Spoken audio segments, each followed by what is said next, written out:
Hello दोस्तों, कैसे हैं? आशा करते हैं आप सब ठीक ही होंगे। तो आज का कहानी है जितिया जीवित पुत्री का व्रत कथा।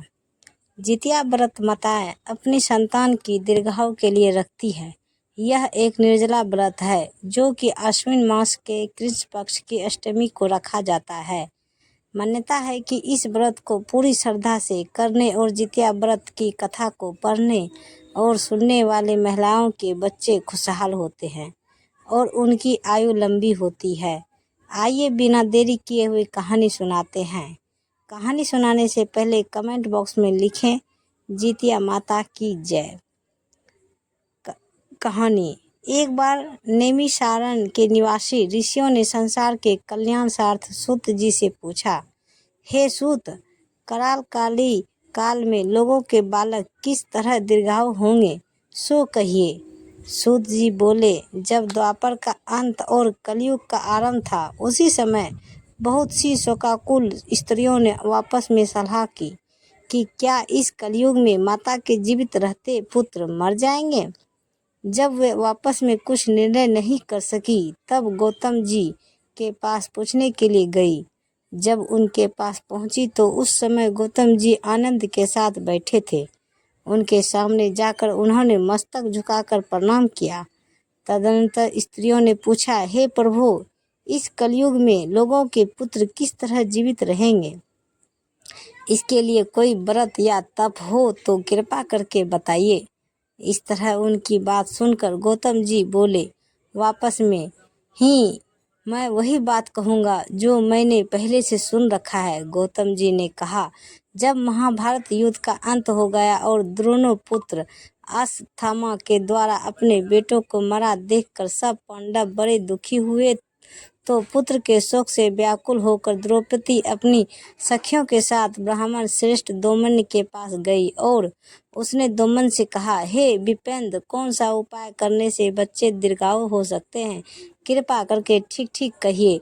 दोम बोले, सतयुग में सत्य वचन बोलने वाला, सत्याचरण करने वाला समदर्शी जिमतवाहन नामक एक राजा था। एक बार वह अपनी स्त्री के साथ अपने ससुराल गया और वहीं रहने लगा। एक दिन आधी रात के समय पुत्र के शोक से व्याकुल कोई स्त्री रोने लगी, क्योंकि वह अपने बेटे के दर्शन से निराश हो चुकी थी। उसका पुत्र मर चुका था। वह रोती हुई कहती थी, हाय मुझ में बूढ़ी माता के सामने मेरा बेटा मरा जा रहा है। उसका रुंधन सुनकर राजा जीवित वाहन का तो मानो हृदय विदीर्ण हो गया। वह तत्काल उस स्त्री के पास गया और उससे पूछा, तुम्हारा बेटा कैसे मरा है? बूढ़ी ने कहा, गरुड़ प्रतिदिन आकर गांव के लड़कों को खा जाता है। इस पर दयालु राजा ने कहा, माता, अब तुम रो मत, आनंद से बैठो, मैं तुम्हारे बच्चे को बचाने का यत्न करता हूँ। ऐसा कहकर राजा उस स्थान पर गया जहाँ गरुड़ आकर प्रतिदिन मांस खाया करता था। उसी समय गरुड़ भी उस पर टूट पड़ा और मांस खाने लगा। जब अतिशय तेजस्वी गरुड़ ने राजा का बायां अंग खा लिया तो छटपट राजा ने अपना दाहिना अंग फेर कर गरुड़ के सामने कर दिया। यह देखकर गरुड़ जी ने कहा, तुम कोई देवता हो, कौन हो तुम? मनुष्य तो नहीं जान पाते। अच्छा, अपना जन्म और कुल बताओ। पीड़ा से व्याकुल मन वाले राजा ने कहा, हे पक्षीराज, इस तरह के प्रश्न करना व्यर्थ है। तुम अपनी इच्छा भरकर मेरा मांस खाओ। यह सुनकर गरुड़ रुक गया और बड़े आदर से राजा के जन्म और कुल की बात पूछने लगे। राजा ने कहा, मेरी माता का नाम है सेव्या और मेरे पिता का नाम शालिवाहन है। सूर्यवंश में मेरा जन्म हुआ है और जीवित वाहन मेरा नाम है।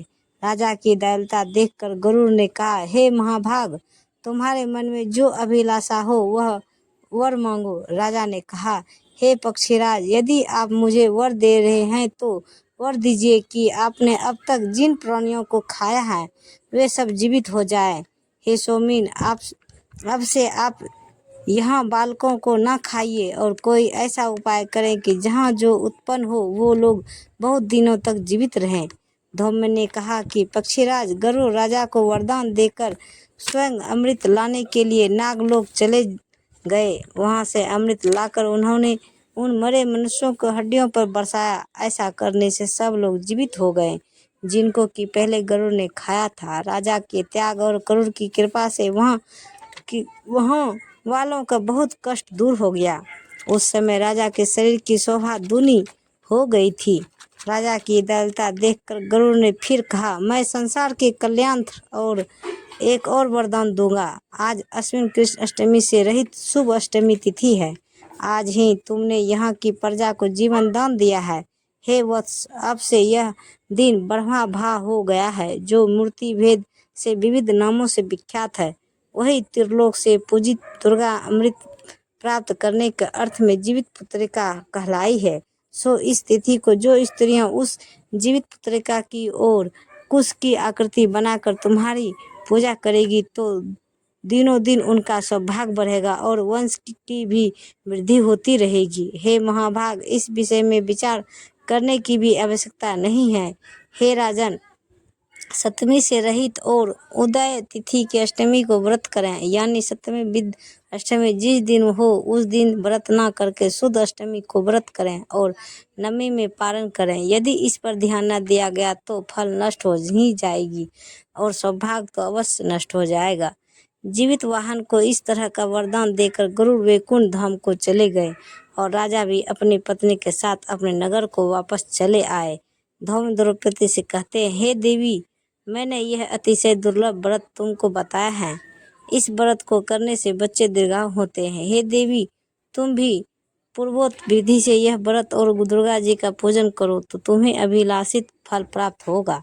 मुनिराज धौम्य की बात सुनकर द्रौपदी के हृदय में एक प्रकार का कौतूहल उत्पन्न हुआ और पूर्ववासिनी स्त्रियों को बुलाकर उनके साथ यह उत्तम व्रत किया। गौतम ने कहा, यह व्रत और इसके प्रभाव को किसी एक चिन्ह ने सुन लिया और अपनी सखी सियारनी को बतलाया। इसके बाद पीपल वृक्ष की शाखा पर बैठकर उस चिन्ह ने और उस वृक्ष के खोते में बैठकर सियारनी ने भी व्रत किया। फिर वही चिन्नी किसी उत्तम ब्राह्मण के मुंह से यह कथा सुन आई और पीपल के खोते में बैठी हुई अपनी सखी को सुनाया। सियारनी ने आधी कथा सुनी थी कि उसे भूख लग गई और वह उसी समय सबसे भरे हुए शमशान में पहुंची। वहां उसने इच्छा भर मांस का भोजन किया और चीनी बिना कुछ खाए पिए रह गई और सवेरा हो गया। सवेरे वह गौशाले में गई और वहां गौ का दूध पिया। इस तरह नवमी को उसने पालन किया। कुछ दिनों बाद वे दोनों मर गए और अयोध्या में किसी धनी व्यापारी के घर में जन्मी। संयोग से उन दोनों का जन्म एक ही घर में हुआ, जिसमें सियारनी ज्येष्ठ हुई और चिन्ह छोटी। वे दोनों सभी शुभ लक्षणों से युक्त थी, इसलिए बड़ी लड़की काशीराज के और छोटी उसके मंत्री के साथ गाहपत्य अग्नि के सामने विधि पूर्वक बिहाई गई। पूर्व जन्म के कर्म फल से वह मृगनयनी रानी हुई। जिस किसी भी संतान को उत्पन्न करती है वह मर जाती थी और पूर्व जन्म की बातों को स्मरण करने वाले मंत्री की पत्नी ने 8 वसुओं के सदृश तेजस्वी 8 बेटे उत्पन्न किए और सभी जीवित रह गए।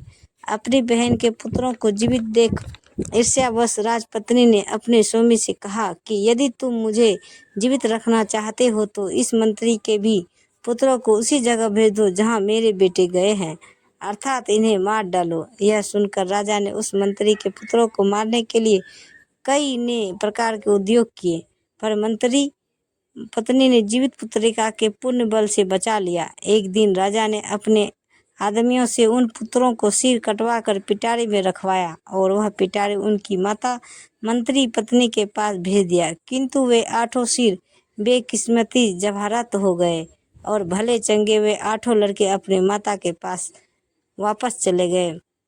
उनको जीवित देखकर राजपत्नी को बड़ा विस्मय हुआ। अंत में वह मंत्री की पत्नी के पास आई और उसने पूछा, बहन, तुमने कौन सा ऐसा पुण्य किया है जिससे बार बार मारे जाने पर भी तुम्हारे बेटे नहीं मरते? इस पर मंत्री की पत्नी ने कहा, पूर्व जन्म में चिन्ह थी और तुम सियारिन दोनों ने व्रत किया था। तुमने व्रत के नियमों का भली भांति पालन नहीं किया था और मैंने किया था। इसी दोष से हे बहन, तुम्हारे बेटे नहीं जीते और राजरानी, अब भी तुम उस जीवित पुत्र का व्रत को करो तो तुम्हारे बेटे दीर्घायु होंगे। मैं तुमसे सच सच कह रही हूँ। उसके कथा अनुसार रानी ने व्रत किया, तभी से उसके कई बेटे सुंदर और दीर्घायु होकर बड़े बड़े राजा हुए। सूत जी कहते हैं कि सब प्रकार का आनंद देने वाले मैंने यह दिव्य व्रत बतलाया। स्त्रियां चिरंजीवी संतान चाहती हो तो विधि पूर्वक यह व्रत करें। तो गाइस, ये कहानी आपको सुनने में कैसा लगे हमें कमेंट में ज़रूर राय दें।